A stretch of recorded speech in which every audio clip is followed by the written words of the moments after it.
If you're thinking about upgrading to the newest iPhone this fall, the real question usually isn't just, how much is it? It's what will I actually end up paying? Apple releases new iPhones almost every September, and while exact pricing isn't announced until launch, the overall pricing structure has been very consistent over the past several years. That makes it possible to estimate what you'll likely pay with reasonable accuracy. Base iPhone pricing expectations. Apple typically releases multiple models at different price tiers. Based on recent releases, here's what the pricing will likely look like for the newest lineup. Entry-level model, around $799 to $899 mid-tier model, plus or standard upgrade. Around $899 to $999 Pro model. Around $999 to $1,099 Pro Max model. Around $1,199 to $1,299 or more.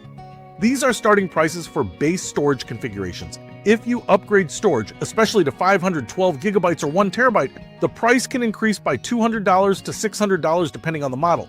So while the advertised price might be $999, it's very common for buyers to spend closer to $1,200 to $1,500 once storage upgrades are included.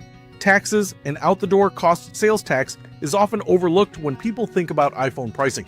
Depending on your state, you can expect to add roughly 5% to 10% to the purchase price. That means a $999 phone may actually cost around $1,050 to $1,100 out the door. A $1,199 phone may land closer to $1,250 to $1,300. This is the real number if you're buying the phone outright. Carrier financing and monthly payments. Most people don't pay for iPhones all at once. Instead, they finance them through carriers or Apple. Typical financing runs over 24 to 36 months. Here's what that usually looks like. $999 phone, about $28 to $42 per month. $1,199 phone, about $33 to $50 per month. These payments are often bundled into your phone bill, which can make the cost feel smaller, but it's still the full purchase price spread out over time. Trade-in discounts and promotions.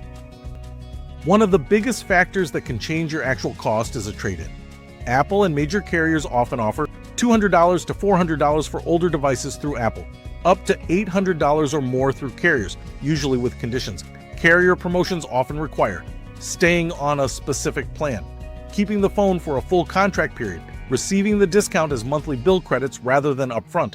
So while ads might say free iPhone, the reality is that you're typically committing to a multi-year service agreement to receive that discount. What most people actually end up paying. When you combine all of this, most buyers fall into a few common ranges. Budget-conscious upgrade, base model trade-in, roughly $300 to $800 total cost. Typical upgrade Pro model, some storage, partial trade-in, roughly $800 to $1,300 premium upgrade. Pro Max, high storage, minimal trade-in, roughly $1,300 to $1,800 plus. The biggest swing factors are storage choice, trade-in value, and whether you're taking advantage of carrier promotions, timing, and when prices drop. The newest iPhones typically launch in September, with pre-orders opening shortly after the announcement. Right after a new release, two things happen. The newest models are sold at full price. The previous generation usually drops by $100 or more. That means if you don't need the absolute latest features, buying last year's model right after launch can be one of the easiest ways to save money. What people usually look at. Next, once people understand the pricing, the next questions tend to be, is it better to buy outright or finance? Should I trade in now or sell my phone separately? How much storage do I actually need? Is last year's model a better value? Because the cost of the iPhone isn't just about the device, it's about how you choose to buy it.